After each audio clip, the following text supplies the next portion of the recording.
Now to a developing story, the pay hike for grocery store workers in Pierce County for hazard pay for working during a pandemic. It follows similar moves for those workers in Seattle and King County. But Pierce County's top elected leader is saying not so fast. He's now vowing to veto the plan. Q13 News reporter Steve Kiggins is in Tacoma, where labor unions are now pushing back. Dozens of those union members showed up to share that message. They made it all the way up to the executive's office, but I don't think they left getting the answer they'd hoped for. We're going to go up to Mr. Dammeier's office and attempt to deliver our petitions. That stack of papers include thousands of signatures gathered by members from the UFCW 367 union, signatures they hope can change Pierce County Executive Bruce Dammeier's decision to veto an ordinance giving $4 an hour hazard pay for South Sound grocery workers who worry the threat of a rollback means the danger remains. They're admitting it's a hazardous environment, then why would they not see that we need hazard pay? Workers like Heather Hernus.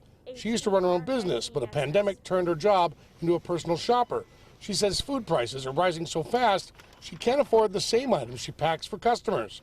But hazard pay could help even more, like give her husband a chance to spend time with his grandmother, who just recently entered hospice. I could quarantine my husband somewhere away from our house because I don't live in a large house where he can quarantine.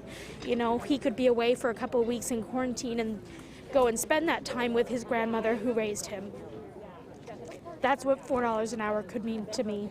Workers and union leaders took their signatures directly to the executive, and he met with them immediately.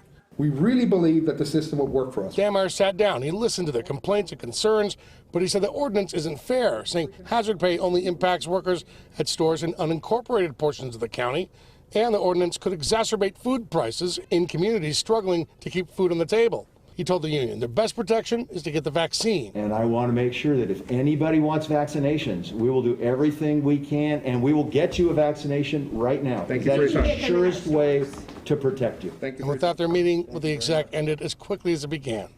Yeah, you can see the executive there and those union members walking right out of that meeting. Nobody got the answer they had hoped to get. Now, the executive, he could veto that ordinance. That would leave council 30 days to respond. 4 out of 7 of those council members voted in favor of the ordinance in the first place. They need to flip just one of those no votes to override any veto. In Tacoma, Steve Kiggins, Q13 News.